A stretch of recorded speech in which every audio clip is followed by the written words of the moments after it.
अच्छा.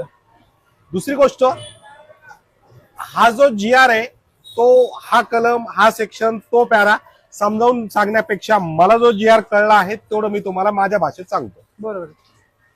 एक मोठा किल्ला जो तटबंदी आहे पूर्ण घेरलेला होता.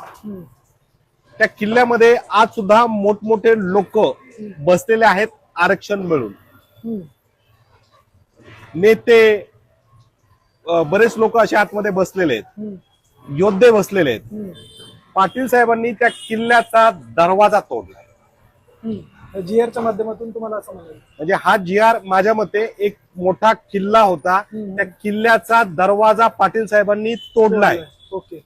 आता मराठा बांधव माझ्यासारखे जे पाटील साहेबांना सहकार्य करतील, इथून पुढे अजून बऱ्याच गोष्टी मिळवायच्या आहेत. आपल्याला त्या किल्ल्यात जायचं आहे, आपली हक्काची जागा शोधायची आहे, त्या जागेवर राहायचंय, अशी माझी व्याख्या आहे सदरील जी आर बाबत. परंतु मुख्यमंत्र्यांनी जे सांगितलं की हा जो काही जी आर आहे हा म्हणजे सर्व मराठ्यांना ओबीसी मध्ये घेतलाय असातला जी आर नाहीये. तुमचं जे उदाहरण तुम्ही दिलंय फक्त दरवाजा ओपन झालाय, जायचं काम आपल्याला आहे, जायचं काम मराठ्यांना आहे, हे तुम्हाला सांगायचंय. बरोबर. त्या ह्यामधून असं स्पष्ट होत आहे का की जे मुख्यमंत्र्यांनी सांगितलंय की सर्व मराठ्यांना आम्ही ओबीसी केलंय अशातला भाग नाही, जे मराठी कुणबी आहेत त्यांना ते सर्टिफिकेट मिळवायचे.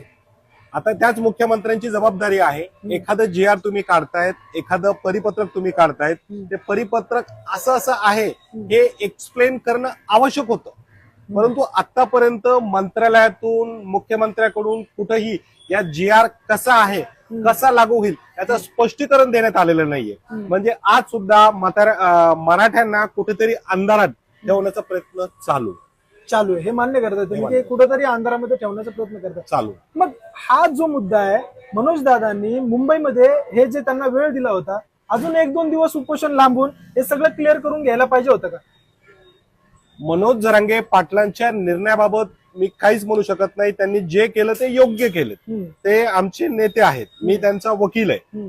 ते जे केलंय त्यांनी ते त्यांच्या मते त्यांना जे योग्य वाटलंय आणि त्यांनी सुद्धा आता जी आर कसा परफेक्ट आहे हे सांगितलंय. या ठिकाणी मी तुम्हाला बसलो तर मी माझी व्याख्या सांगितलेली. ओके. हा बरोबर. आणि हा जी आर एक खूप मोठं दुर्दैव आहे.